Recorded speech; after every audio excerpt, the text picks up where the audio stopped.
vez para vocês. Em recentes decisões do Supremo, verificou-se a possibilidade, então, de a sua decisão, a decisão do STF, no controle difuso de constitucionalidade, gerar efeitos para todo o Brasil, gerar efeitos erga omnes. E como chama isso, hein? E como chama essa teoria? Isso recebeu o nome, dado aí pela doutrina, de transcendência dos motivos determinantes. Nome bonito, hein? Transcendência dos motivos determinantes. E veja como o nome realmente diz muita coisa. Transcender significa ir além, significa extrapolar. Então, transcendência, transcendem, vão além os motivos determinantes. Ou seja, os motivos que determinaram aquela decisão, lá no controle difuso, vão transcender, vão sair daquele processo, gerando efeitos para outras pessoas, gerando efeitos erga omnes. Portanto, aquela decisão proferida pelo Supremo Tribunal Federal, que declarou inconstitucional a lei de crimes hediondos, vale não só para aquele que impetrou aquele habeas corpus, naquele caso concreto, como também vale para todo o Brasil. Não obstante, não é bem isso que está no texto da Constituição Federal. Segundo o texto de nossa Constituição, declarada a inconstitucionalidade de uma lei pelo STF, o STF deveria remeter o processo para o Senado. Isso mesmo, deveria remeter o processo para o Senado, nos termos do artigo 52, inciso 10 da Constituição Federal. E o Senado, se assim entendesse, poderia suspender a execução daquela lei. Suspender a execução no todo ou em parte. É o que diz o artigo 52, inciso 10. Não obstante, meus amigos, o Supremo Tribunal Federal afirmou em várias decisões que houve aí uma mutação constitucional. Alguém poderia perguntar, Flávio, houve o quê? Mutação constitucional? O que é isso? Meus amigos, mutação constitucional é uma hipótese de alteração da Constituição sem que haja uma alteração no texto. Ou seja, é a mudança na interpretação da Constituição. E o que o Supremo disse sobre esse artigo 52, inciso 10? O Supremo disse que essa remessa do processo do Supremo para o Senado é apenas uma comunicação. É apenas uma informação para o Senado, informando-lhe que uma lei foi declarada inconstitucional. Portanto, meus amigos, atualmente estamos realmente num novo cenário do controle de constitucionalidade.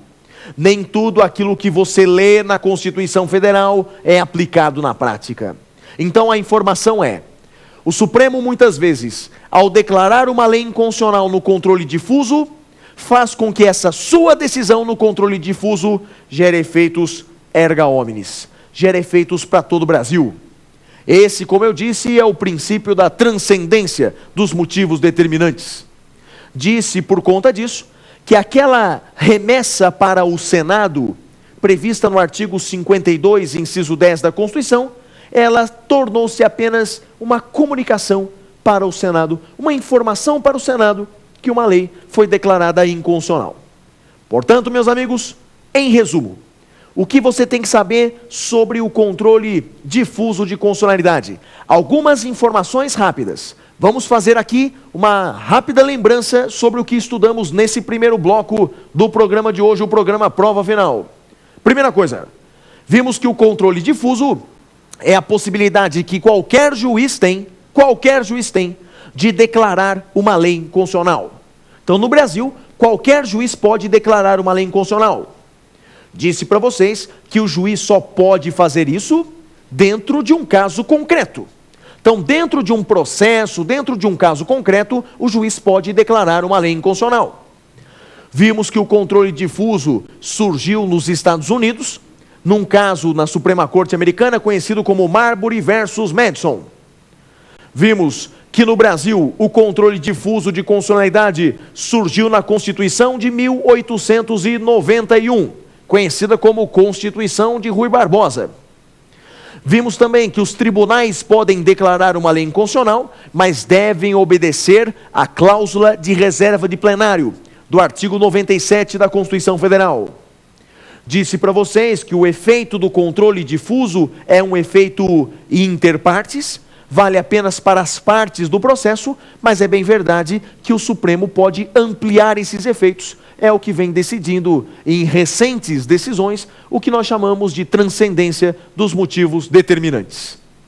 E assim, meus amigos, encerramos o primeiro bloco do programa de hoje. O programa Prova Final, cujo primeiro bloco é intitulado O Tema do Dia. Vamos para o segundo bloco do programa de hoje? O segundo bloco do programa de hoje é aquele no qual alunos de todo o Brasil podem fazer as suas respectivas perguntas. Perguntas sobre o tema de hoje, o tema controle difuso de constitucionalidade. E faça como esses alunos de todo o Brasil. Mande também a sua pergunta, mande também a sua participação, mande para o nosso e-mail. O nosso e-mail é provafinal@lfg.com.br. Vamos ver o que os alunos de todo o Brasil têm a nos perguntar? Vamos então ao segundo bloco do programa de hoje. Vamos ao bloco intitulado Pergunte ao Professor.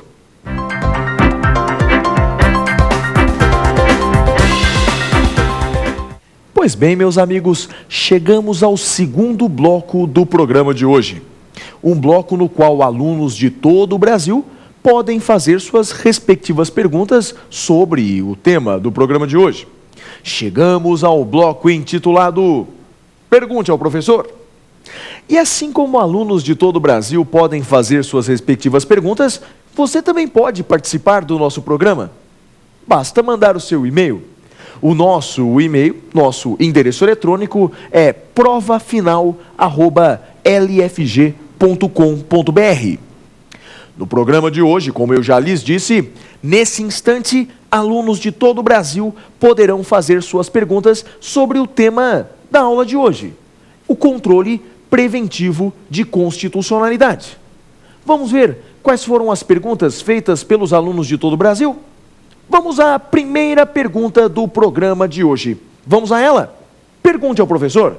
Professor Flávio, como surgiu no Brasil o controle difuso de constitucionalidade? Uma pergunta importante, que já caiu outrora no exame da Ordem dos Advogados do Brasil e que tem uma altíssima probabilidade de ser perguntado de novo e de cair em outros concursos públicos também. Quando mesmo surgiu no Brasil o controle difuso de constitucionalidade? Quando ele surgiu? É fácil a resposta, não é, meus amigos? Controle difuso de constitucionalidade surgiu na Constituição Brasileira de 1891. Na Constituição Brasileira, conhecida como a Constituição de Rui Barbosa. Lembrando que o Brasil teve uma primeira Constituição, a Constituição Imperial, a Constituição de Dom Pedro I, a Constituição de 1824. Nessa Constituição não houve controle de constitucionalidade. Na Constituição de Dom Pedro I, muitas coisas importantes lá estavam presentes, mas o controle de constitucionalidade não. Controle de constitucionalidade ele só surgiu no Brasil na segunda Constituição brasileira, na Constituição de 1891. E depois, como se desenvolveu o controle de constitucionalidade? Veja, o controle difuso surgiu lá em 1891, na Constituição de Dom Pedro I, na Constituição de Rui Barbosa, inspirado no direito norte-americano. Depois disso, como se desenvolveu o controle? Olha, na terceira Constituição brasileira, na Constituição de 1934, houve um aperfeiçoamento do controle difuso, com o surgimento da cláusula de reserva de plenário. Lembra dela? Aquela cláusula de reserva de plenário, hoje prevista no artigo 97 da Constituição, surgiu com a Constituição de 1934. Depois, meus amigos, foi na vigência da Constituição de 1946, que surgiu a ADIM, a Ação Direta de Inconstitucionalidade, que faz parte do controle concentrado, mas isso é uma outra história, é um outro tema. Então, em resumo, respondendo à pergunta da nossa querida